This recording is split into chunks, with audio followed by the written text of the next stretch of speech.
Welcome everyone, good evening. This is the second session of our Forum 2029 series, which we're running under the title of Food, Water, Energy, Ownership and the Common Good.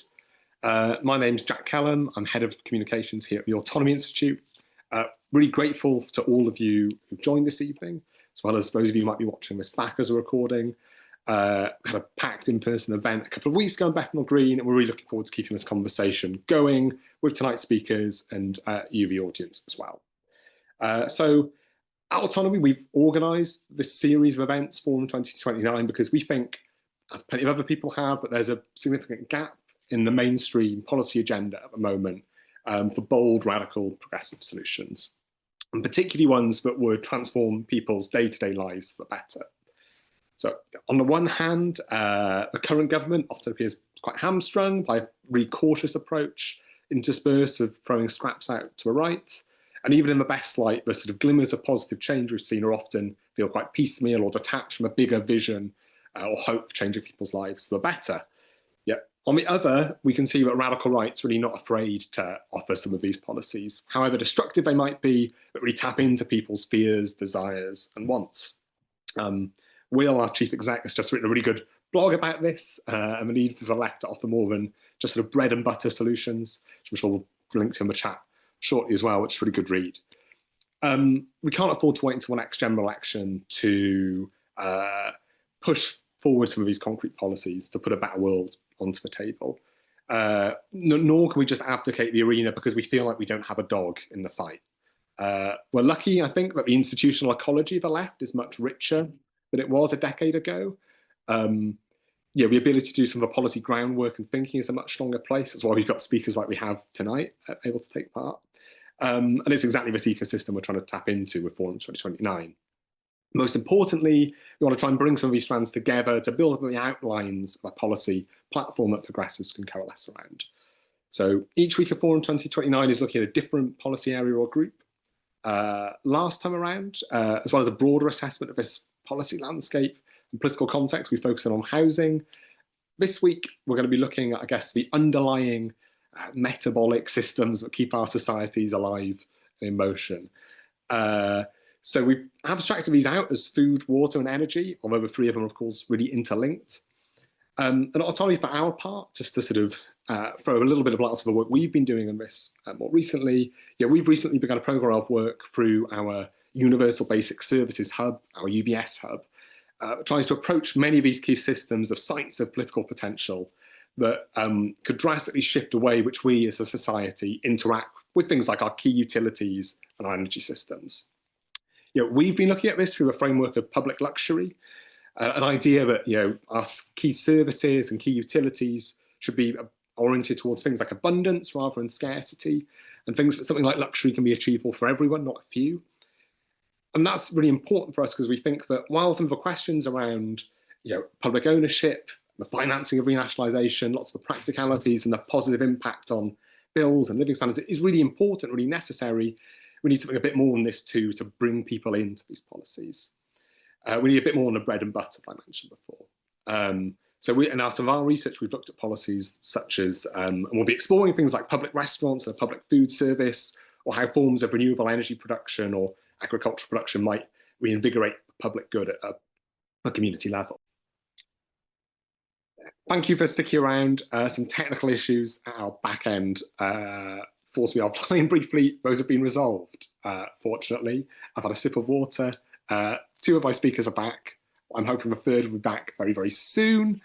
And that was just as I'd finished my intro too. So fortunately, we'd come at least to some sort of natural pause anyway.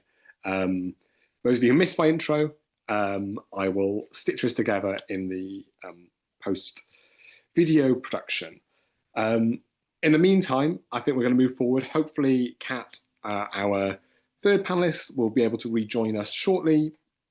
We also have Clive Lewis joining us, hopefully a bit later this evening. He's going to be joining later anyway because he's voting in Parliament.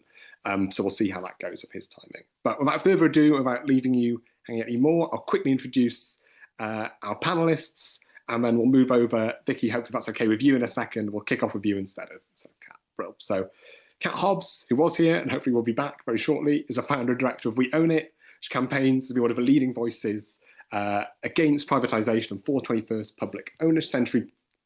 century public ownership. It's the organisation she set up back in 2013. Vicky Hurd is strategic lead on agriculture and wildlife trusts and was head of sustainable farming for Sustain, the Alliance for Food and Better Farming before that. She's also been part of many major food and environment campaigns and is a really vociferous writer. There's a really good book out recently of hers, which is Rebugging the Planet. Fatima Ibrahim is co-executive director of Green New Deal UK, is a climate activist and social justice campaigner. She's worked at global NGOs, EU Citizens Movement, and been involved in youth organising too of the UK Youth Climate Coalition. Clive Lewis, who'll be joining us a bit later, is Member of Parliament for Norwich South since 2015, where he was part of the Shadow Cabinet under Jeremy Corbyn. But more recently, and really relevant to our topic today, he introduced a private members bill on water earlier this year to promote a national conversation around the future of water management and ownership in the UK. He's been really involved in lots of his campaigns. Right, thankfully, we're all back together. The intros are done. We're giving our speakers, as I said, in terms of the panelists, give our speakers around 10 minutes, at the end of which we're going to be introducing a policy they really think should be part of the Forum 2029 policy platform. So I will hand over to Vicky. Hi, thank you very much.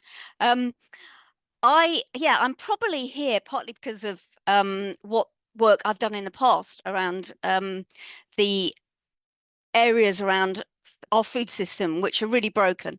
And I've been working in it for 35 years. And so I've seen how we've tried to mend bits, tried small tweaks over the years, and some things we've done a bit better and got better at it.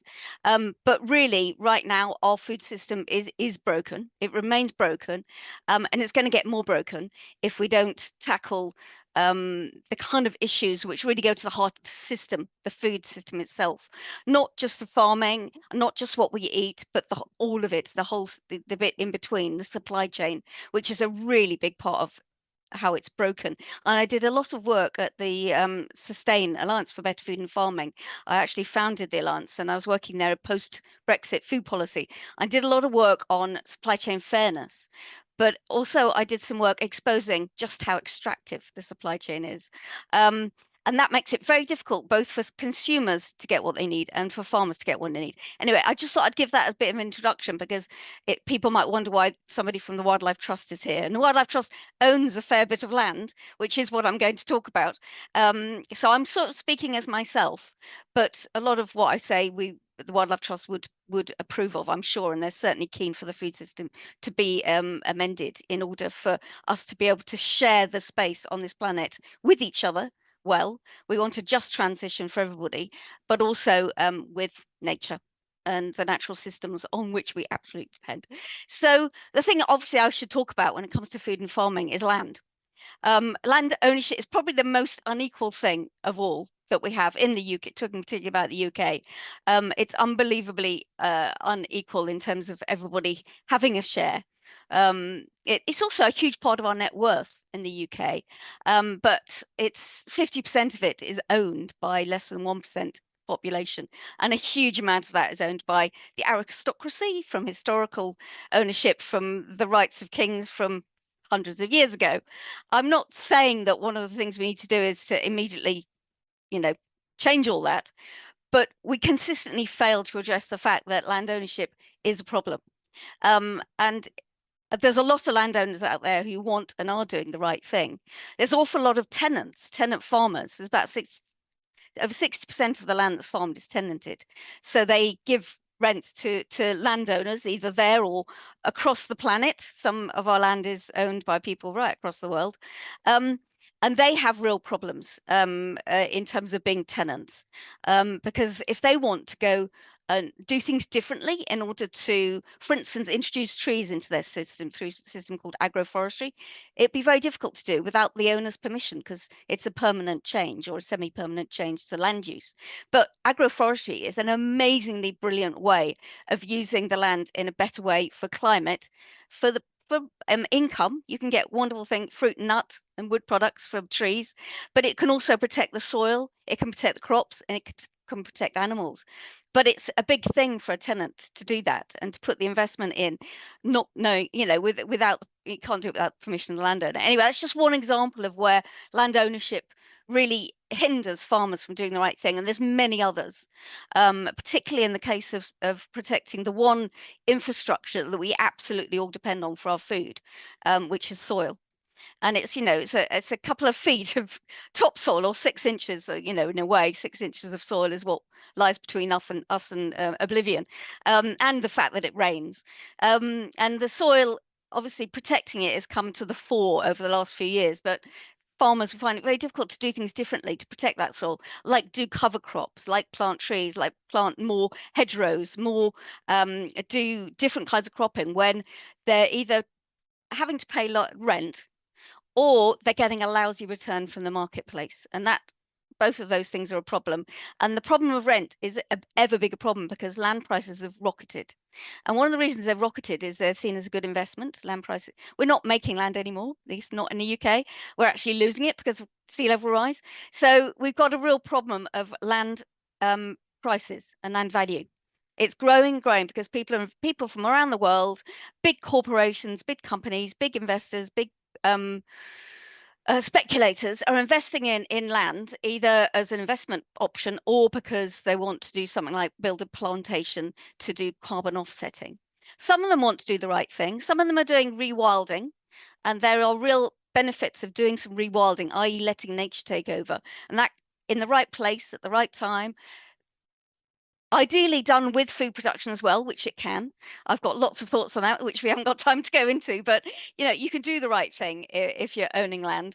But an awful lot is about investment and speculation. That's meant the price of land has gone up and up, which makes it very difficult for new entrants, which is what, I would say we should be really getting more people into farming, because it's an aging, white, sort of problematic area. There's a lot of mental health problems in farming, but I know a lot of young people want to get into farming.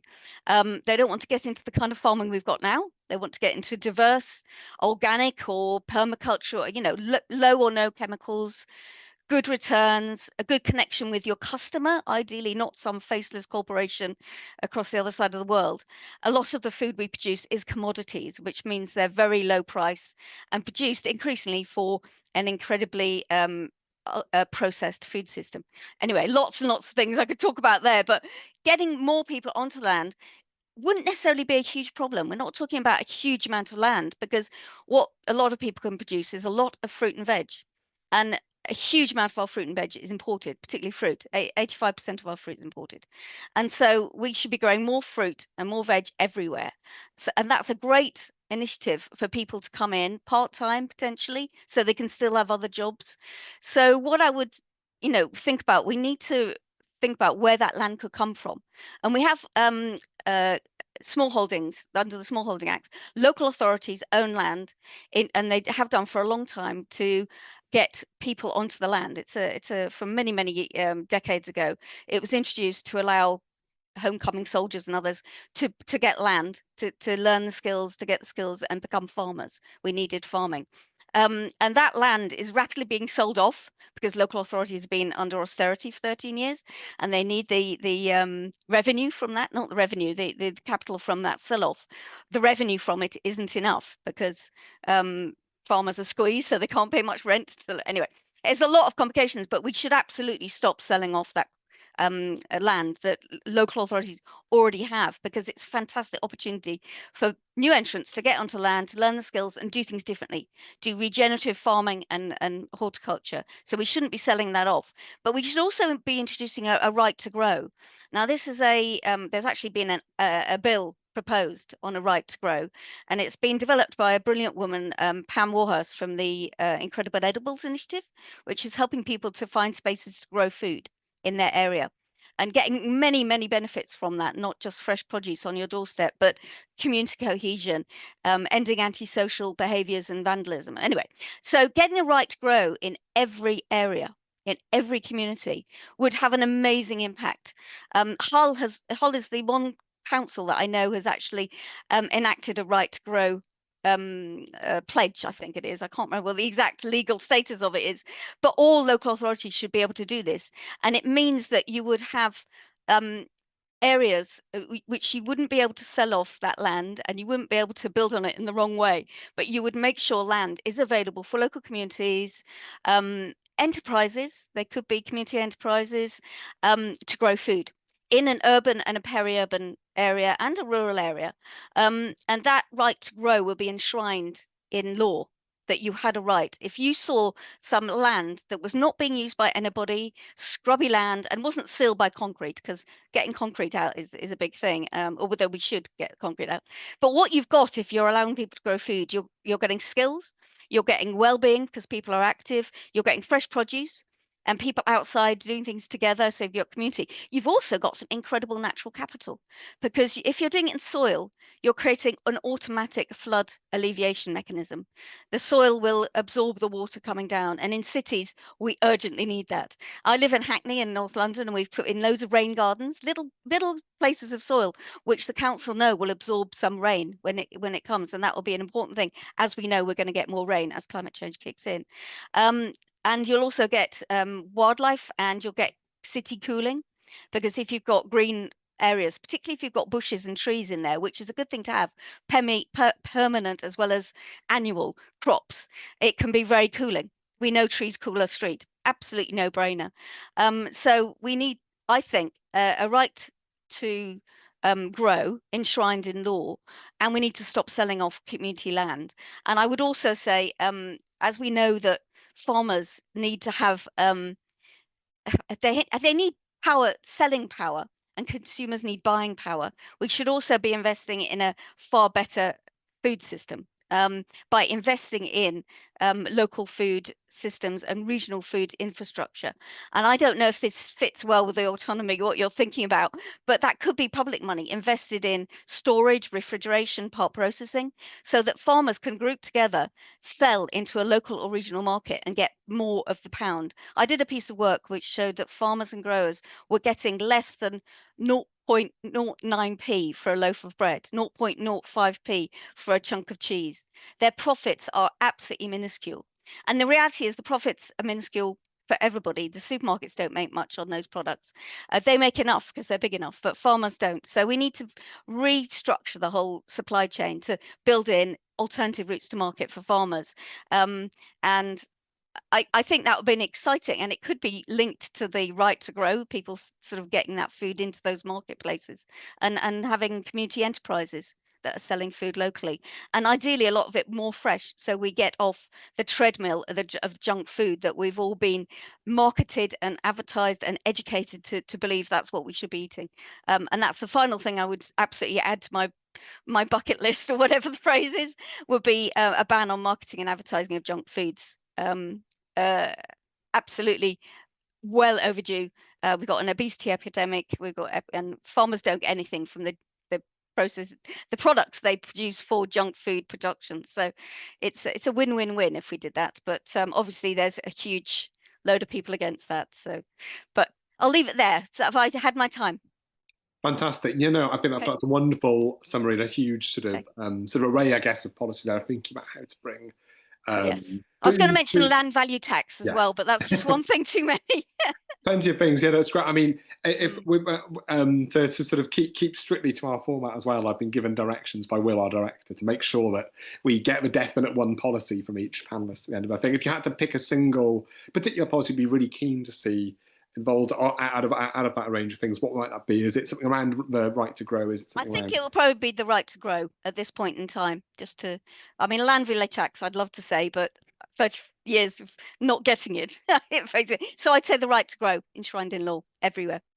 Fantastic. Well, I'm sure we'll return to those themes in the later speaker contributions and for questions at the end as well. We just neglected to say at the start, when we sort of re-kicked off the session as we got back online, feel free for those who are watching to put questions in the webinar chat or the Q&A function. We'll try and get some of those at the end of our discussion. We'll also be able to use a raise hand function maybe to ask questions in person too. So just a note as well, feel free to drop questions in as people are speaking. We'll get back to them. Without further ado, trying to move quickly on, we'll go over to Kat who's back with us to talk a bit about some of the policies that she would focus on around food, energy, climate.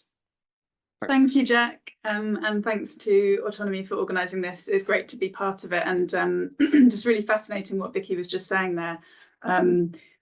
Yeah, the idea of a right to grow and stopping sell-offs of community land just makes me really excited. We don't do much on food at We Own It. We talk about public services. We don't kind of include food and land in that bracket. There's other people doing stuff on that. But I have come across a very interesting proposal recently, which I'll just mention before I kind of get to my main points, from Nourish Scotland, which is for public diners. So you've had in the past state-owned pubs during World War I, and the idea is you have affordable food. I'm sure you're familiar with this, but I thought it was really exciting, and I'll share that report in the chat. So yeah, so I'm Kat Hobbs, I'm the director of We Own It, and we campaign for public services for people, not profits. I'm going to talk about 3 ways that public ownership is better than privatisation. I'm sure you're all sold on that, but I think it's useful to kind of run through, and I'll touch on different sectors as I do.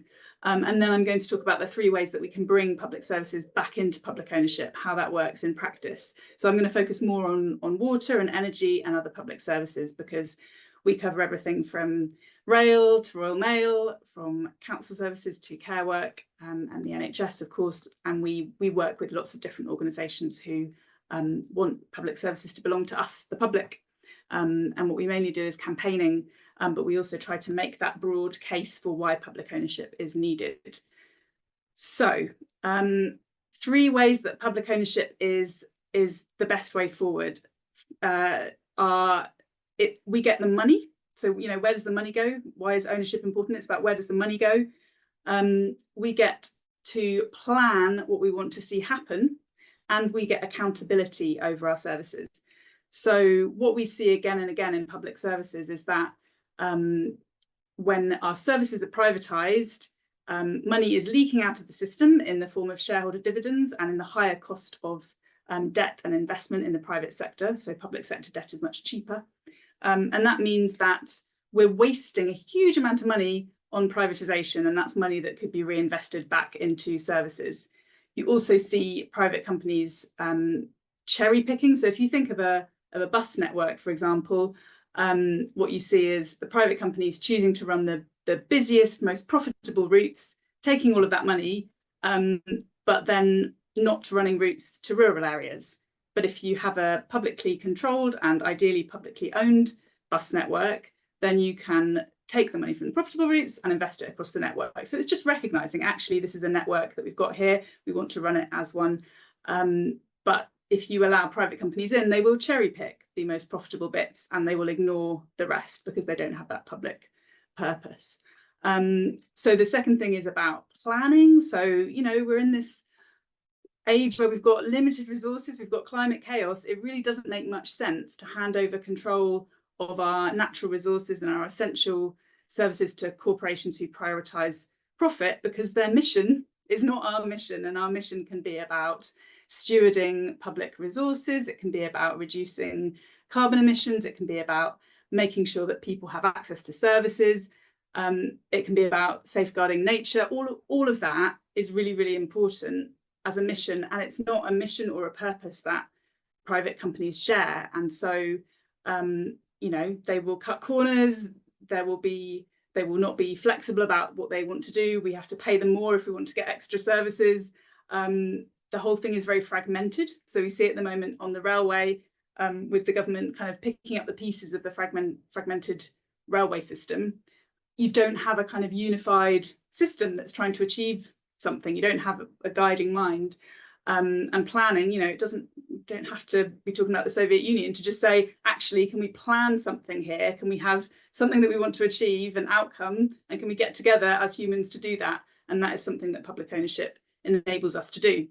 And then the third thing is accountability. So obviously, we see again and again when our services get privatised that the private sector will take the profit and the public sector will take the risk and bail out private companies when things go wrong, whether that's Carillion or Richard Branson on the East Coast Line, or indeed the water companies. And Thames Water has already had a bailout from 16 million households, £250 per household, to pay for its debt mountain that it's racked up at our expense. And you're probably aware of this, but you know, Thames Water is on the point of collapse. And lots of the water companies are staggering under the weight of these debt mountains. Why did they build up those debt mountains? It was in order to finance massive shareholder dividends over many, many years, instead of putting money into our water system, which is why we've got the level of leakage that we do and the sewage in our rivers and seas, which is just completely disgusting. But the accountability piece is regulation has gone wrong because there is a revolving door.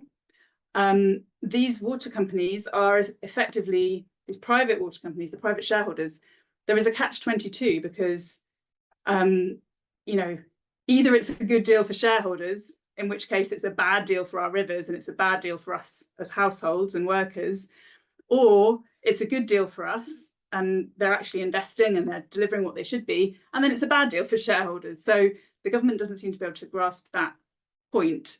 But we cannot hold these people accountable. We cannot hold these shareholders accountable.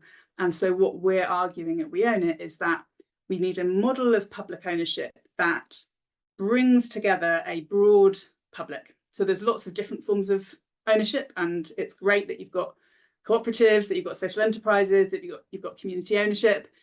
We're talking about specifically public services where you've got natural monopolies, essential services. There's really no meaningful competition. And what we're saying is we should have an accountability structure that represents the broad public. So that means households, that means workers, that means community groups, civil society groups, environmental groups, for example, in the case of water, river action groups, as well as local accountable politicians. And those people should be the people holding the direct, you know, the managers of the company to account, and making sure that the company delivers for that broad public. So it's not a membership thing, it's a broad public. And that's the kind of accountability that we can get with public ownership. And so it's not about going back to the 70s or top-down models. It's like, let's get everybody who has a stake in this really involved. And, you know, some people won't want to be involved, but people should have access to the information. We should be able to know when a decision's being made. Can we see the minutes of meetings? Can we have transparency around the finances of these organisations? And can we get to be represented in the governance structures? So those are the advantages of public ownership. And yeah, obviously what we've had for the past 40 years is this very extreme ideological experiment with privatisation. Even though we know that there are examples all over the world of public ownership working really well. And of course, right here in the UK, it often gets ignored that, you know, of course, the NHS was the best system in the world back in 2014, not anymore because it's been so underfunded. But there's lots of other examples of public ownership working well as well. So you have the Met Office, Ordnance Survey, the Land Registry, the Royal Mint. For example, you have Scottish Water, which is not as good as it should be, but it's a damn sight better than privatised English water and also Welsh water. You have publicly owned bus companies which managed to survive Thatcher, just a handful of them. And some of them, for example, Reading buses are doing amazing work. So you have examples of public ownership working well. And public ownership is incredibly popular across all demographics, old and young, rich and poor, all regions of the UK, and across all voter groups as well. So yeah, and it's interesting because the government is currently actually not having, you know, some of the noises that Reform UK is making are actually saying, you know, we should be nationalising Thames Water, and they're actually coming out, you know, outflanking Labour on this, which is quite a crazy situation. But yeah, public ownership is a policy that should be able to bring people together and deliver tangible benefits to improve people's lives, and it is massively, massively, massively popular.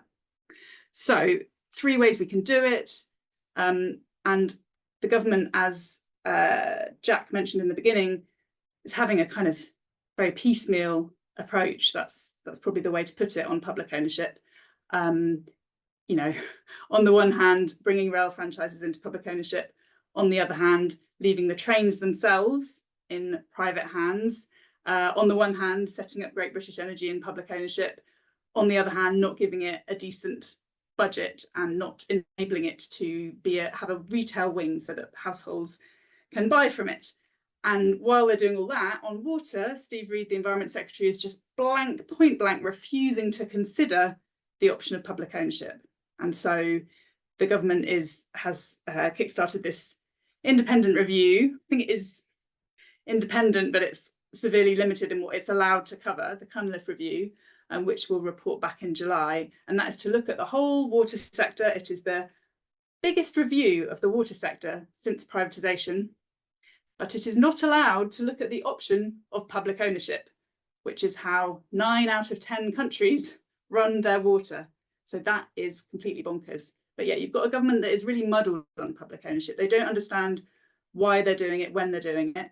They say they're being pragmatic, but there's really no kind of underlying coherence at all. Although what we can tell is that they really don't want to seem to be buying back assets in any way, even in the case of Thames Water, where the company is collapsing, and they ought to be protecting the public the way that Blair's government did with Railtrack. When Railtrack collapsed, the government actually defended the public interest and used the law to defend the public interest against shareholders, and this government could be doing that, but they're not. So 3 ways that we can bring services into public ownership: bringing contracts back in-house when they come up for renewal. So that's, as I mentioned, that's the case with rail franchises. Although that's not the whole of the rail system, that is an important thing we can do. This government also promised the biggest wave of insourcing in a generation. We haven't seen that yet. We would like to see it. It would be great to have services coming back in-house. So yeah, we will be campaigning for that and pushing them on that. The second way is to buy back assets. Now, with water, it's generally accepted that privatisation has failed, and the main argument that the government's got left is that it would be too expensive. But really, that is complete nonsense, because the market value of these private water companies is entirely based on how much they are allowed to rip us off. So if the government changes that framework and says, no, you can't dodge fines, yes, you do have to invest, no, you can't put up our bills by 35%, then these private water companies would be turning around and saying, well, we can't make a profit anymore. And then the government can say, oh, okay, well, not our problem. Let's let your market value drop, and then we will take you back into public ownership. If you can't deliver on these basic things, and you've had all of this money, 78 billion in dividends over the past 35 years, you've not invested it, every penny has come from customers' bills, let's make these companies not be profitable, and then that market value drops through the floor. Arguably, these shareholders have done so much damage that they should be paying us to take Thames Water and Co off our hands, and that's something that Ewan McGowie argues in a recent Commonwealth briefing. A bail-in, which I think is a powerful argument. We did some research with Greenwich University looking at all the different scenarios of compensating shareholders, which found even if you do compensate shareholders at the ridiculous market value that the government is saying, it is still a good deal to bring water into public ownership, because we're being ripped off right now. And if you bring it into public ownership, you save money on the dividends, you save money on the debt, you refinance the debt. So we're trying to explain that to people right now and get that across and cut through with the government. And it's a big campaign for us right now. So if you're excited by that, do sign up to our campaign at weownit.org.uk. The third way of having public ownership is by creating new institutions. For example, Great British Energy, which I mentioned before, and what we're saying to the government right now is they could also create Great British Trains, rather than just letting the rolling stock or the train companies, the train leasing companies, make the biggest profit on the railway, because right now you've got those middlemen leasing out the trains, and that money is just leaking out of the system, and the government has no intention of changing that when they introduced Great British Railways. There's a lot of Great British there, and it's a bit confusing, but hopefully that all made sense. And I will stop there, I think, because I've said rather a lot.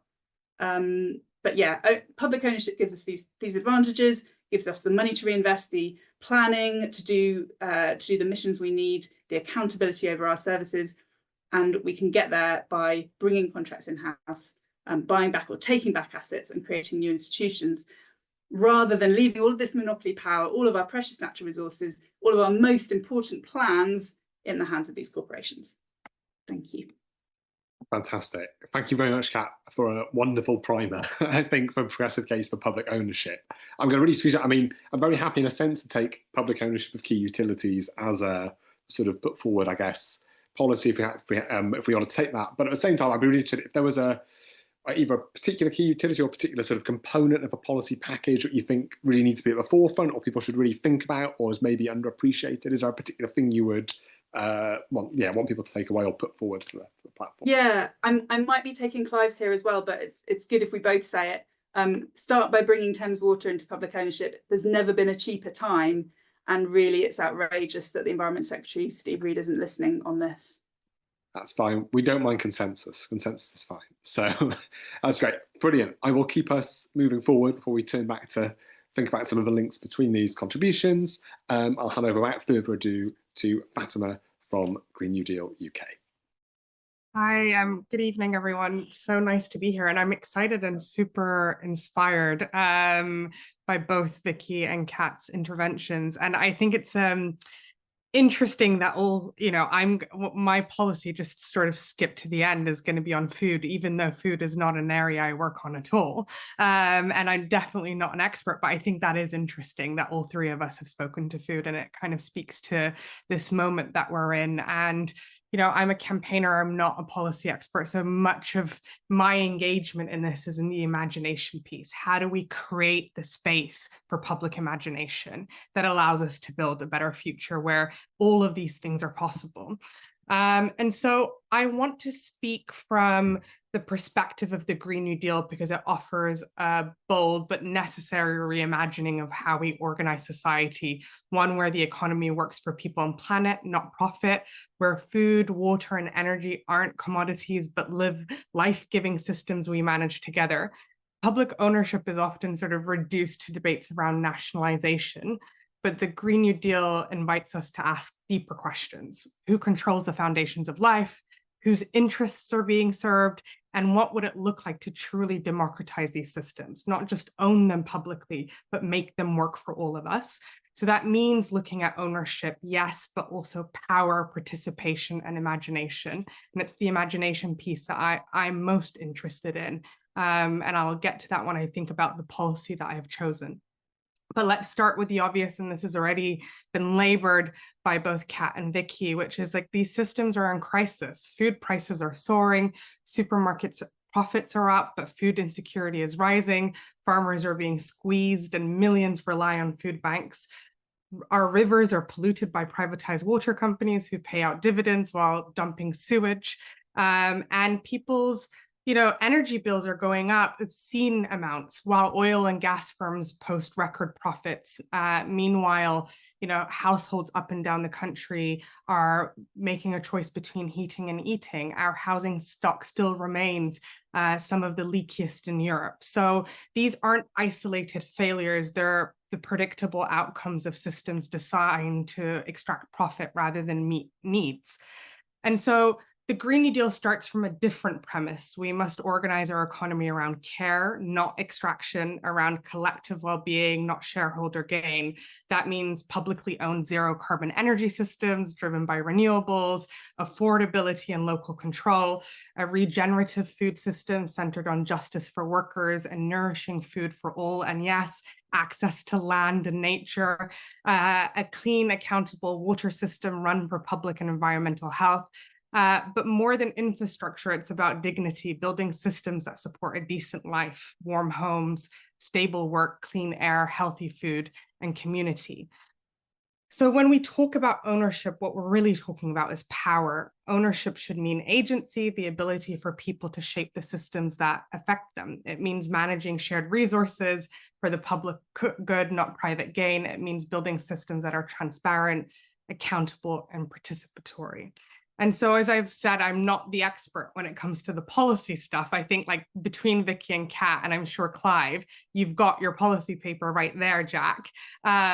But I think about this as a campaigner. And I was talking a lot about this last year during the election, where we need retail policies, things you can talk to people at the door about. And so I think GB Energy, for example, could have been that, right? We want people to receive bills that say GB Energy, so that they know what they are getting from this kind of collective project that they are pouring into.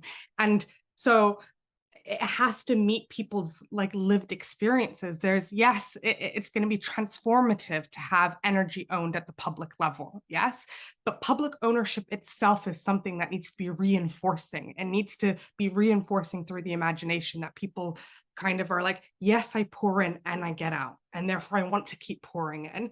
And so the idea that I picked up was actually is currently a race for the next New York mayor, and the progressive candidate there is leading with a policy idea around public grocery stores, which I think is really interesting as a retail policy. And this, autonomy already has a long-term vision in the public food service. So a transformative proposal to provide universal access to groceries and food security as a public good, so much like the NHS. But to get there, I'm thinking about that as the long-term systemic change. But to get there, we need to make interventions that are practical, tangible, and reimaginative, steps that people can see, use, believe in. We need ideas that sort of seed that public imagination to start to shift what people expect from the state. And we need them urgently. In 2022 to 2023, over 7 million people in the UK lived in food insecure households. That's 11% of the population. While the cost of living crisis has made things worse, it's not just about the rising prices. This is, a system from beginning to end that's not working. And Vicky sort of beautifully laid that out, right from the production to the retail end. Like it's a broken system. So I think the step that I'm proposing is that we pilot publicly owned grocery stores starting in communities hardest hit by food poverty. These would be council owned or co-governed with local communities and workers, offering affordable, healthy food, support for local producers, good unionized jobs, a shift in mindset from food as a profit to food as a public good. And as I said, this isn't a fringe idea. Cities across the US, actually, from Los Angeles to upstate New York, are actively exploring it. And this is one of the things that's on the platform for the next mayor of New York. In Los Angeles, after a wave of supermarket closures, they opened up a public grocery store pilot, a store run by the city to ensure access to food where the market has failed. In Canada, where I was born, if anybody's been to Ontario, one of the things that you will realize quite quickly is alcohol isn't actually sold in the supermarkets or any random store. They have a publicly owned state shop called an LCBO, which is an example of, government running retail, right? It's possible. And it's an intervention that renegotiates what people expect from collective provision. It says if you're hungry, you deserve more than charity. If you're working class, you deserve more than healthy. You deserve access to healthy food without financial strain. It addresses the intersecting challenges of access, health, inequality, long-term life outcomes, and does so with universal material intervention. And this isn't about replacing grassroots efforts. They're essential. So co-ops are great, but they have limited capacity, and stuff like supermarkets, it was said earlier, are actually, the profit margins are quite low, which means we have, only a few big supermarkets that are able to enter the market. And so a publicly backed one, I think, would be able to provide an alternative. So just to wrap it up, yes, let's talk about ownership, but let's also talk about power. Let's talk about dignity, solidarity, the right to live well. The Green New Deal isn't just about decarbonizing. And so, yes, energy is one of the things I could have been talking about today, but really it's about reclaiming the commons, about reimagining systems that work for the many, not the few. So food, water, energy, these are the foundations of life, and they should be publicly held, democratically governed, and organized around care. Fantastic. Thank you for such a wonderfully coherent and sort of wide-ranging contribution on how Green New Deal can really sort of reinvigorate, I guess, public and social life. And yes, certainly with our interest of our UBS hub, Universal Basic Services hub, also that's something we're really interested in. And yeah, we're really grateful for a proposal around sort of food provision. Am I right in thinking then that the policy for the table was for sort of the publicly publicly socially owned grocery stores? Yeah, supermarkets. Yeah. Fantastic. So yeah, that's something that, again, I think Liam might drop in our webinar chat here on the notes. Recent blog that we had on the history of British restaurants, as it was called, I believe, in during the Second World War and that period afterwards. Yeah, which is a really interesting model from a quite different sort of political context in terms of how food provision might be reimagined, re-envisioned along publicly provided owned lines. Right. Really grateful that Clive's been able to join us. So I will hand over to him. Thanks, Jack. Appreciate that. And it's good to be here on such an illustrious panel. I kind of always think when I'm talking about these things, increasingly, I've kind of drawn the short straw because I'm part of a Labour government that is disappointing, I think it's safe to say. Let's call it that. But I'll touch on that later on in the kind of brief introduction about how I think that's also an opportunity. But I mean, I think it's been touched on already. Look, food, water, and energy, they're the basics. They're not just a collection of policies, they're the basis of life. And you try living without any of them, you can't. And that's why they shouldn't be market commodities in the first place. Yeah, I mean, here we are, letting global finance decide if you get to eat, drink, or heat your home. All the while we know there's a climate crisis is upon us and it's set to worsen. And the political consequences, people know the system's rigged. They just disagree on who's doing the rigging.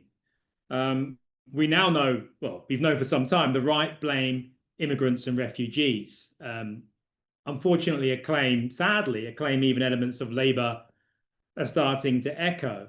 So that means we, whoever we is, to name the real culprits. It's extractive corporations, it's obscene wealth accumulation, outsourcing, privatization, decades of a broken political and economic consensus, whatever you want to call it. Now, I'm not going to hold my breath that this is, the joining of the dots is going to happen under the current leadership, led as it is by, how do I say this, Treasury brain technocrats. But as we've seen, 10 months is a long time in politics, and we have a possible 4 years left. 4 years with a government that has no real purpose, no real direction other than technocratic governance of a broken system. Now, once you get past the screams of Labour betrayal and disappointment, it looks like I think there's a big set of opportunities before us. So let me go through kind of the 3 key issues that we're talking about today. Now, on water, I've been running a campaign on water. I think it's an intersection of so many issues about pollution, about people's access to kind of swimming in clean water, bathing in clean water, playing in clean water, a cost of living crisis in terms of their bills. It's if there was a prize for industrial scale neglect and profiteering, I think we can agree England's privatized water firms would sweep the board. We've literally got shareholders paid billions to pollute rivers and shortchange communities. I mean, Thames Water's owners are so brazen, they're even writing ransom notes to the government. And what's the government solution? It's a review led by Treasury insider Sir John Cunliffe, which rules out anything but continued private ownership of water. But here's the kicker. The public is ready to take it back. I mean, poll after poll shows overwhelming support. for public ownership. Even Nigel Farage has jumped on the water wagon with a policy of mutualised public ownership. I mean, a very quick story I'll tell very briefly. I was hosting the Unison launch of Bring Back Water under public ownership. And I was talking to the author of the report. And as we were talking about Richard Tice's intervention. He came to the meeting and he was telling us that Thames Water creditors need to take a haircut. And we were like, wow, is that their position? This was some time ago. And as I was talking, I can't believe it.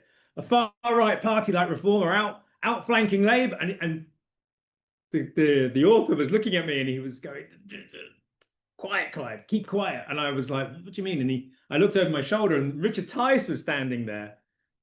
And I thought, oh, shit. And I turned round and he said, Clive, you might be interested to know that we actually have a policy of public ownership. A mutualised system, 50% owned by the pension companies, 50% owned by the public. What do you think of that? And I was just like taken aback. And I said, all I could think of was, what does Nigel think about this? He hates public ownership. He said, oh no, he's perfectly relaxed. He doesn't like nationalisation, but this is mutualisation, public ownership. He's very happy with it. Tells you everything. It tells you everything about where we are, about that they actually understand how popular this is. We're still playing the kind of technocratic neoliberal game when it comes to water. I think as for food, our food system is built on cheap labour, poor health, and unsustainable imports. It's an industry propped up by insecure labour, cheap imports, spiralling health inequality. And it's a system where British farmers are going bust, while ultra-processed junk food dominates our shelves. And a few agribusinesses, giant ones, rake in profits, while food bank use hits record highs in one of the richest countries on earth. And again, where's the strategic vision of this government? Where's the basic belief that people have a right to decent food? It just isn't there. I think on energy, finally, let's be honest, will never be decarbonised by a system designed to extract maximum profit from fossil fuels. That's the reality. The energy market isn't a market, it's an oligopoly, and it's the public that picks up the tab for price spikes, profiteering, and greenwash PR campaigns. Fossil fuel capital will delay the change for as long as they can profit from the old world. I think we all understand that. Look, I know it sounds grim, and it's all a bit of a, if I can use the term shit show, but I think we can also see it's an opportunity. I hope we can see it's an opportunity. We can take back control and actually mean it, because public democratic ownership of food, water, and energy isn't just a policy choice, it's a survival strategy. It's climate adaptation, it's economic justice, it's how we rebuild trust in a political system that has for too long served everyone but the public. So what are the outlines of a just, sustainable future? Well, I think it has to be water managed as a public commons, not an investor asset. It has to be food systems rooted in health, regenerative farming and food sovereignty, and energy as a publicly owned, democratically governed infrastructure for a livable planet. But I think here's where it gets tricky and political, because these aren't just technical reforms. They're also challenges to entrenched power. So the question is, how do we get there when we have a Labour government that's opposed to most of this programme? That's the $6 million question. I guess it's the one I've been invited on for. I'm not, look, I don't know if I have all the answers. I don't think I do. And you've probably heard many of them before. But even now, the Labour leadership too often speaks the language of fiscal responsibility to restore the markets and not the public. But I don't think that's a reason to despair. Indeed, it's the reason to organise. Because whilst Number 10 and the Treasury might not be clamouring for public ownership or democratic control, the public are. The polling is there. The lived experience is there. The cost of living crisis is here and in our faces. I think what's missing is political permission. So our job, I think, is to shift the terrain of what's politically possible. That means linking up campaigns, campaigners, trade unions and communities by making water, food and energy into wedge issues that expose the contradictions of a Labour government that we all understand is afraid to challenge corporate power. Because make no mistake, if Labour won't do it, others will. The far right is already trying to co-opt the crisis. They're posing as the defenders of national interest against foreign ownership, pollution, corporate greed. I mean, even today, they've come out with a policy trying to democratize the Bank of England. I mean, what can I say? And it's surreal, but it should be expected. But I think what it shows is that in many ways, we've won the argument on some of these key issues. The fact that the authoritarian populists are adopting them. The fact Reform are parroting an increasing number of left-wing policy ideas shows us we're pushing against an open door when it comes to the public. So I think our watchwords should be organisation, political pressure, and narrative power. And the understanding that, and I won't say anything more than this, a lot can change in 4 years. So yeah. You want to know my policy issue? Okay. I would call it something like the National Land Programme. And I think the reason I've chosen land, I think in a climate unstable, resource scarce world, land is going to become the 21st century battleground over which class, ecological survival and democracy is going to be fought. So I think land reform is central to food, water and energy policy because land is a foundational asset. It underpins all three. So without transforming who owns and controls land and how it's used, I think progressive goals in these sectors will always be constrained, captured, or reversed. So I think some kind of national land program, constitutional rights, legal rights, food security. I could go into the detail, but I think a kind of national land program is critical because it underscores all three. Fantastic. Thank you very, very much, Clive. And a super succinct policy to finish up. I wasn't sure that was the direction it was going to go. I thought it might have been a private members bill stuff, the water regulation, but no, nice to have something different. I think it's been really interesting. I think especially subject we might turn to a discussion, but that actually food was something that I think quite a lot of the panelists today and I think lots of the sort of policy progressives in the world is increasingly sort of focusing on and realizing is this like really big both sort of priority for us to be dealing with, but also a sort of potential way in to exploring different models of ownership, different ways of relating, and so on. Yeah. So as a reminder, we still have some time for a Q&A, so feel free for those watching along to either drop questions in the chat. You can use a raise hand function as well, and if you want to ask a question like that, I'm very happy to do so.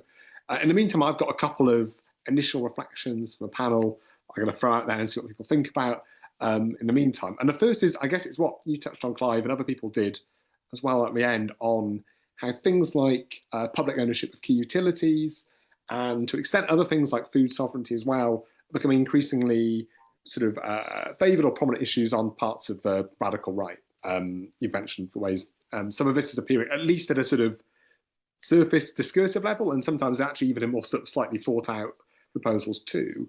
I guess on the one hand, we can look at this as a sort of success and the potential popularity of these policies. Are there any particular, what do you think, are any concerns potentially about how we need to distinguish the types of public ownership that we might be in favour of from the right? Does this present dangers as well as opportunities in terms of shifting public opinion on these issues? Because I think of many of the policies we might be discussing over this series, actually things around public ownership to an extent, and things around the food system are maybe increasingly sort of favoured issues of the right too. I don't know if anyone wants to sort of jump in. I know, Clive, you were just speaking about that, but so maybe start with you, and then if other people want to, panelists want to jump in. Yeah, I think it's a really good question, and I think, look, I think one of the assumptions I don't make is that the people who are behind the authoritarian right, I don't think they're genuine democrats. I don't think they have the interests of our class at heart.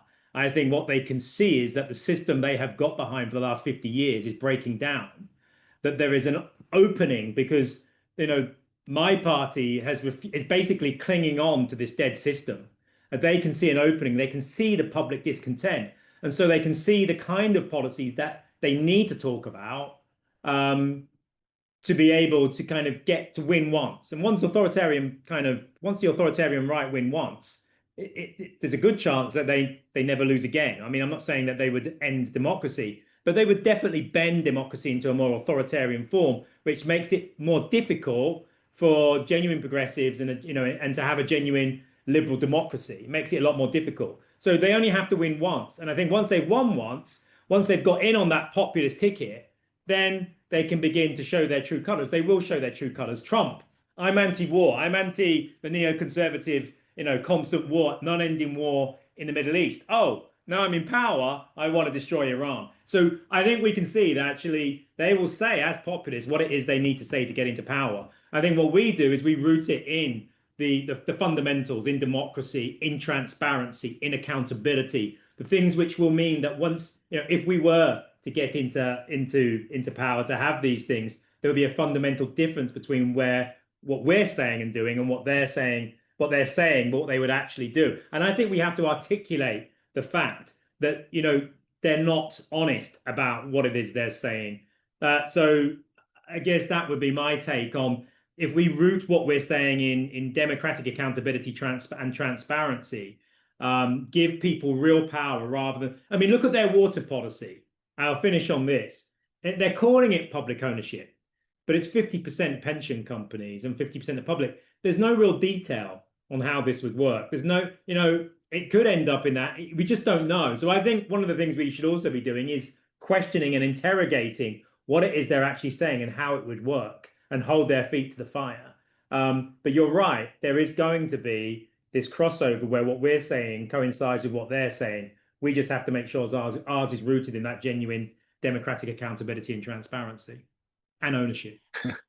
Great, fantastic. I've got hands there for the rest of the panelists, which is always a great sight as a host. So in turn, if I go Vicky, Fatima, and then Kat.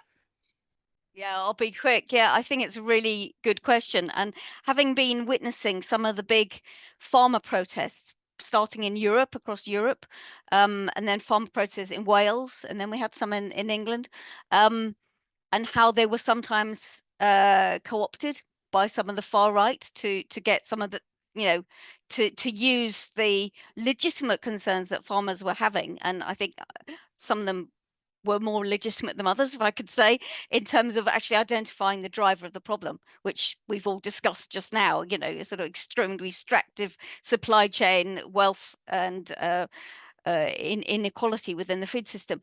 But they were driving at different levers, and the government's going to take your land away through this land use framework. The government is, so there was an awful lot of misinformation in Europe and in the UK.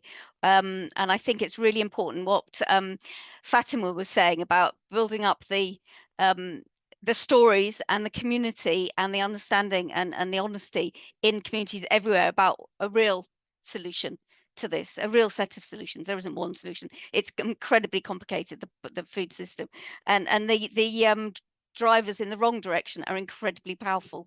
So all we've got is people really to drive a different story and a different communicate and link with farmers.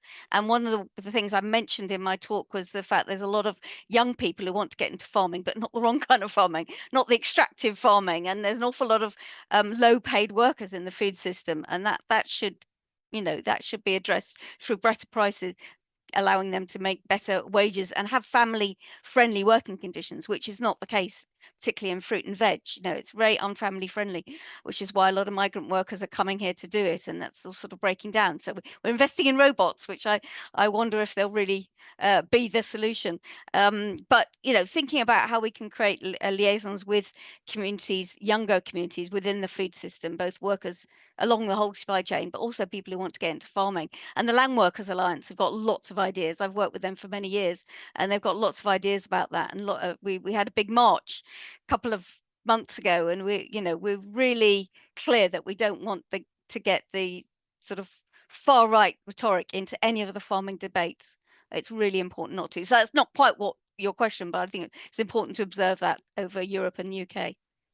No, that's really interesting. I mean, we've been involved at Autonomy with sort of campaign around UBI for farmers, basic income for farmers, which I think proved for us a really interesting case in point, in which this was the first opportunity, I guess, and a danger in different ways. This is the first time all of a sudden that our basic income work had been picked up positively by parts of the right, which was a really, really interesting sort of experience for us. And I think, yeah, of opportunity, but also cautious sort of approach too. Anyway, apologies, Fatima, and then Kat.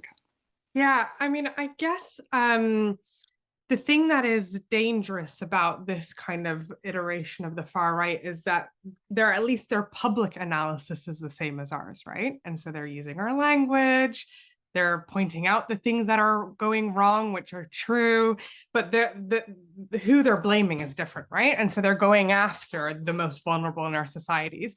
That, I think, poses a challenge for us, which is one, I think we need to be more vocal in terms of the way that we are publicly calling out and recognizing what is going wrong, and then pivoting to who the villains are. And so, I think Reform is a really great example of this, backed by billionaire Nick Candy, who's a massive housing developer, right? They are not by any means a representation of the working classes. Like, we should be naming and shaming and just being like, actually, there is more than enough to go around, and these people are actually being financed by those who are hoarding it. And so I think, like, kind of be in the ring, be willing to sort of name and shame.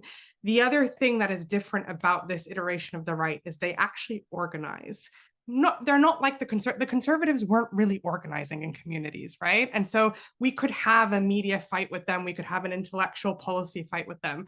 I heard from another organizer that in some constituencies, what Reform is doing is they're standing at bus stops, and when a bus is late, they will hand a leaflet to someone. Like, they're doing that kind of like talking to people and talking to community. And I think that's the kind of work we need to be investing in, is like, we have a huge dearth of like ideas and policies, but we need to be out there, I think, seeding it, fighting for it, piloting it, bringing people into the imagination piece. And then the third thing is, Clive spoke to this, but actually the work that we do, we've been thinking of for the next 5 years. Our role is to identify what the wedge issues are and create campaigns around those things that start to visibilize the majority and isolate Reform in the far right. I think there was a really interesting example of this the other week, where this is going to be the second mention of Hull tonight, a city that I do actually love and have spent some time in. But, Reform have been going after investment in climate stuff across the board. And Hull is a city, and the Humber region is a region that has massively benefited from green jobs. It's probably one of the only forms of investment that region has gotten is through green jobs development and green energy. And so actually what the mayor of Hull, who is a Reform, was asked, excuse me, your party is saying that it's going to get rid of all of this. What does this mean for the jobs, the only jobs that we've got in our community? And he was forced to distance himself away from it and be like, no, this has done great stuff for our region. I'm not going to touch it. And so they are hypocrites, and we need to find those wedge issues that kind of visibilize their hypocrisy, like green jobs. Fantastic, thanks. Yeah, Kat. Yeah, I really agree with highlighting what reform is saying in different areas. But I think, yeah, from our perspective, we want to do that in quite a kind of neutral, independent way. It's very interesting, and it means the Labour Party has an opportunity that Reform is talking about public ownership of water, even if, as Clive says, it's half pension funds, half public ownership. Labour, the government, should be looking at what Reform's saying and using it to think this is a huge opportunity for popular policies that would make a tangible difference to people's lives that we could be delivering because we're in government, they could be saying, and that would kind of cut the take the wind out of the sails of Reform. But right now they're actually not as good as Reform on water, which is quite shocking. And they're talking about, there's been a lot of talk about highlighting Farage's position on the NHS, which they can do, but actually if Wes Streeting wants to be impressive on the NHS and privatisation, then it would be good to stop NHS privatisation, which the government is not doing, and again they're in a position to do so. But just quickly, Reform voters, 82% want a publicly owned NHS, 87% for water, 77% for Royal Mail and Rail, 75% want publicly owned energy. That's a massive number of people, and we know how many people are wanting to vote reform who agree with these policies, and it just shows how popular they are and what a majority is behind them. And I think just a final point that I think is really important is politics is also about bringing people together to campaign for what's possible and to build coalitions. And we don't have to all agree with each other about everything to push for example, Thames Water to be in public ownership. It's always messy. We do, you know, and coalition building is what you do to make a successful campaign. So I think we should bring people who are attracted to reform into the public ownership fold and push for victories. Great, thanks for that, Kat. I mean, actually, my sort of follow-up question I was going to have was directed first of all, I guess, to you, and touches on some of these things. As someone who's been talking about public ownership for over a decade, since we own it from 2013, right? Be really interested in I'm thinking some of the conversations we had here were how to sort of make some of these popular, but often, I guess, sort of technocratical, often slightly abstract issues like livable, feelable, desirable things for people in their day-to-day life. And some of that's more obvious than others. Maybe from the experience of advocating for this over a decade, I mean, what have been the real sort of frames or ways of linking this up with other issues, maybe that have been particularly prominent to you? I guess I'm interested as well from other panelists too, particular Fatima, Vicky, how they've sort of pitched things like public ownership as attached to some of these broader projects. So we're primarily campaigners, and so we've had quite a lot of victories over the years. One really important one is in Greater Manchester. So we set up the Better Buses for Greater Manchester campaign. We pushed for Andy Byrne and the Mayor to bring buses into public control, which is the first step towards full public ownership. That's made a real difference to bus services on the ground in Greater Manchester. And then we've built on that success with campaigns in West Yorkshire and South Yorkshire. And that has kind of set the tone for buses legislation nationally and what the government's doing on buses. So it's like, just by making it, we talk about public services across the board, but we home in on specific opportunities where a decision is going to be made, where something can be achieved. And, if we can actually deliver changes that benefit people directly, that is really the key. And that means, we have to be focused and we have to be determined and kind of keep pushing, but on the things where we can get wins. It's great. Does anyone else have any other sort of thoughts on how you might tie policies around public ownership to sort of broader visions of a good life and so on? If not, I've got other questions to follow up. Yeah, Brill, Vicky.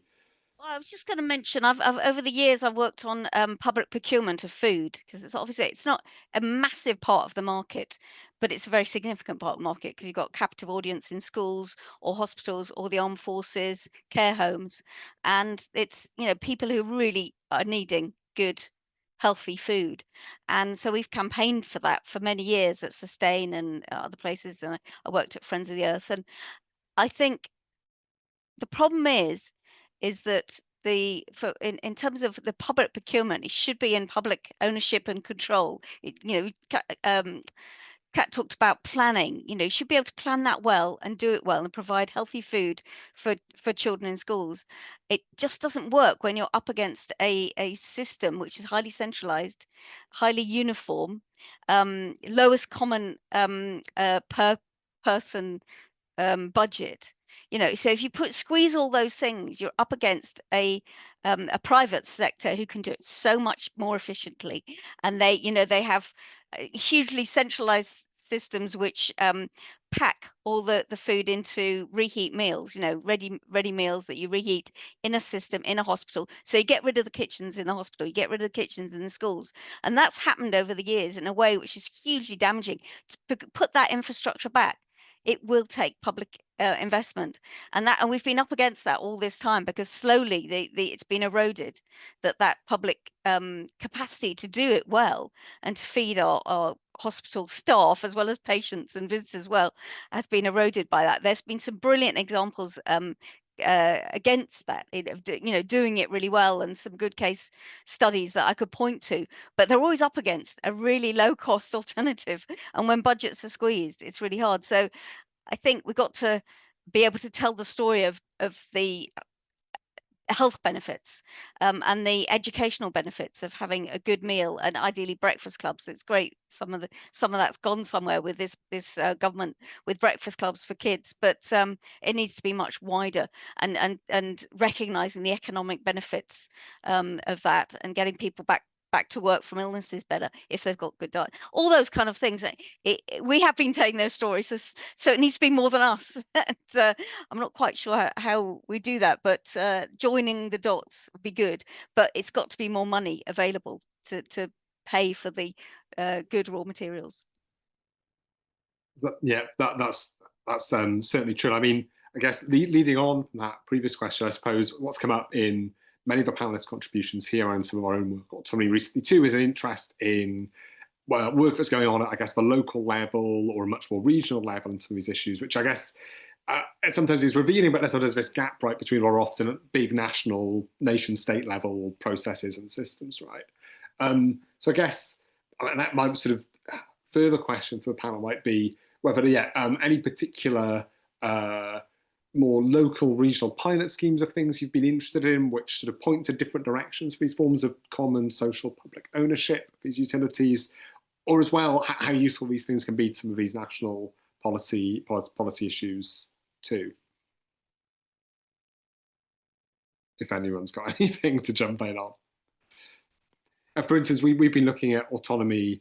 Well, recently, actually, I'm just putting together a sort of blog, which will be out next week, on how the sort of London borough in Camden has been working on sort of a universal basic services model, which is obviously something to be fully implemented at a national level is a really, really ambitious policy level, but they've been trying to find various levers to test out aspects of this at that local level too, while trying to navigate, I guess, this tension between something which can't ever really be fulfilled at a local level, but nevertheless can be drawn upon those aspects too. Yeah, I don't know if anyone's got any other thoughts. Cheers, Kat. Yeah, I mean, I guess, you know, a big example for us is the buses campaigning work that we've done that's been kind of local and then has national implications as well. But also, you know, one way of campaigning around the NHS, which is so big and complicated, and there's so many different ways in which it's privatised, and so we sort of scratch our heads a bit about, you know, what's the best way in. One way that we found some success in doing that is campaigning at the level of the integrated care systems, and, you know, the sort of intervening to ask those systems to say, we don't want private companies on your boards.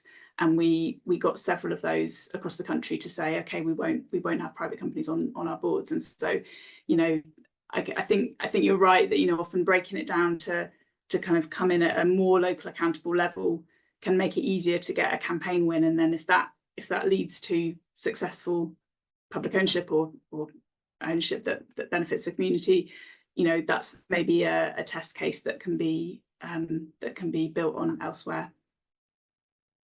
Right. I've got a further question. I mean, we're coming up towards 8 o'clock. I think we're sort of starting to plan to round off. So if people do have any questions in the audience, do feel free to throw them in quickly. I suppose this directed towards Clive and Fatima, but also the panelists too. I guess thinking a bit more of a sort of I guess shorter term perspective on the political context here is, and this has also come up, I think, in the question we've had in the Q&A, is maybe what the political momentum might be like within some of members of parliament around things like nationalising water. Are people, I mean, yeah, we're early on in this parliament and there's quite a lot of loyalty to the government, but do we think that there's a chance that momentum might shift on this, that particularly within some of the Labour Party, but also momentum for other parties too, for people who've been, I guess, Clive who's inside the PLP and like Fatima are obviously trying to work with MPs as well on this. That's what we think their momentum is. Yeah, Fatima first maybe. I'll just jump in to give Clive the final word because he's actually a politician and in the Labour Party. So,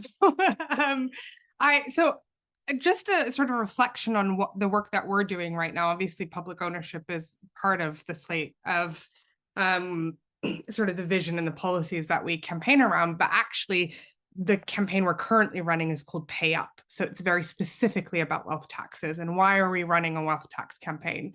Because politics is downstream from culture, and the culture that we're currently living in is one of scarcity. That, like, the, you know, everything we are watching and everything we are experiencing, including the government of the day, has convinced us that there's not enough and that they don't have the capacity to do the things that we elected them to do, right? That their backs against the wall, they can't balance the books, there's no magic money tree again, like all of that, right? And so actually, I think as campaigners, part of the challenge that we are trying to meet is like to break that scarcity mentality and be like, actually, there is more than enough if the government wants to make the right political choices.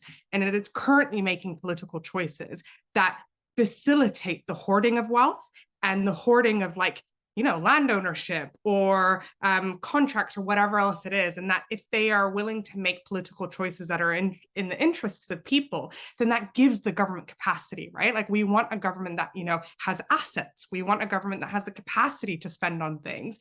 And like one of the first levers, I think, in this political environment, for us at least, is around wealth taxes and, you know, in most sweeping of terms. And so I think, yeah, my contribution is really just to say that public ownership, I think, is massively popular. And I think there's enough crises around privatization that we could secure wins, but also to be aware that the kind of the where we're operating right now is the average person is feeling scarcity. So the minute that you talk about state expansion or the state doing more, they're like, what? But they can't do what they do, like what we need them to do now. Like you're talking about a sort of la land of like state provision. And that's the Overton window essentially that we kind of need to shift. And we can do that practically around wealth taxes, I think. Fantastic.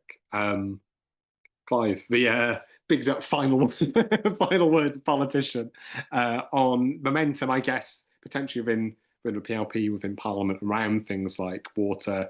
Is there a shift at all? Can you see something? So I think there's a couple of things I want to say. I think I want to come on to wealth taxes in a second and tax generally. I think the first thing to say about the PLP is I'm unclear that people really understand just how comprehensive the selection process was for picking Labour MPs by the current administration. I think it really was only Michael Crick in the mainstream media that took any interest in this, and he was screaming from the rooftops, but no one wanted to hear him. He was saying that this is fundamentally going to undermine our democracy because the selection process was so skewed with so many loyalists and so many people who are being picked. I'm not going to say that the new intake don't have caliber, but it was quite shocking. And I think at that time you have to remember most people were kind of counting down to Labour taking office. They wanted the Tories out, and people weren't too keen at looking under the bonnet of what we were letting in. And so I will say there are some really good new Labour MPs. I'm not going to take that away, and there are some really smart Labour MPs. But there are also a lot of Labour MPs who have been picked for very specific qualities, such as loyalty to the current kind of government, and not particularly, I would say, the capacity for critical thinking and questions. And that's problematic in terms that there is a kind of a dead weight, a critical mass inside the current government that is going to have to get pretty bad before you see, you know, these Labour MPs kind of looking outside of the very narrow policy toolbox that they've been told is available. And so, you know, that's just a realistic position of where we're in. But because of, I mean, I guess the saving grace of the Labour government, the Labour Party, is because it is so, and government generally, because it is so top down, because power isn't really in Parliament, really. It resides in number 10 and with the Prime Minister. If that changes, and it's possible that it could, then that opens up opportunities and possibilities, which we might not be able to see at present. So I will say it's very difficult to see in the current climate, having kind of banged my head against a brick wall for the last year with my private members bill on the public ownership of water. You know, I thought a turning point was when Reform were going, where for public ownership. I thought, you know, Labour MPs would go, my God, this is mad. We have to have, but it didn't materialise like that. So I think it's difficult. It's not impossible. Things can change. I think you look at the welfare bill. You know, 6 months ago, 4 months ago, you would never have predicted that, you know, you'd be talking about a 50+ rebellion, let alone 177. as has been reported.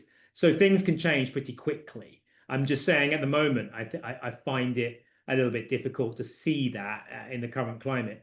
I think on tax, I think, I'm a big proponent of wealth taxes, but I think we need to push it out further. I kind of genuinely feel that on tax, like for example, we're kind of come out, and OECD countries, I think we're 31st out of 38 in terms of the fact that workers keep that, more of their income than most developed economies.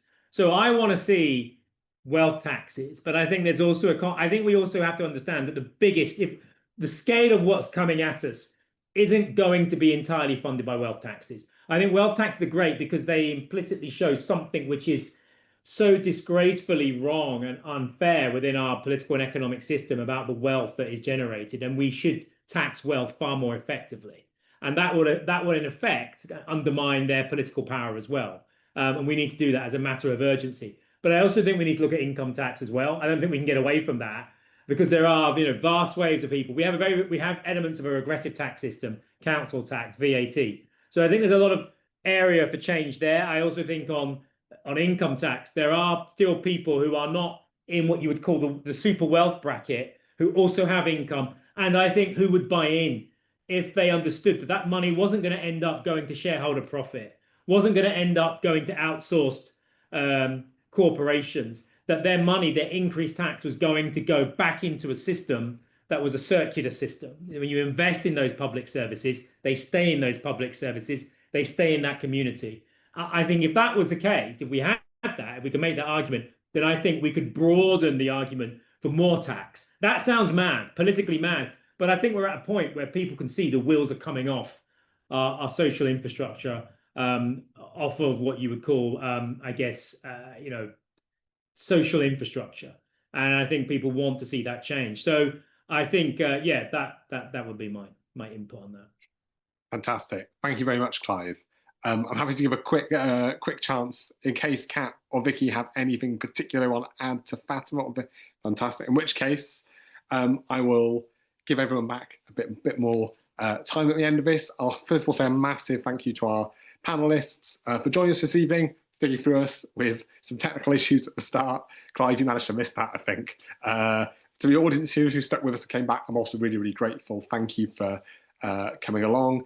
All that's left to quickly say is that our next Forum 2029 event is taking place on Wednesday, the 2nd of July. We're looking at an overlapping topic to this, public services. So I hope to see you there. But other than that, have a great evening and enjoy the sunshine. Cheers. Bye-bye.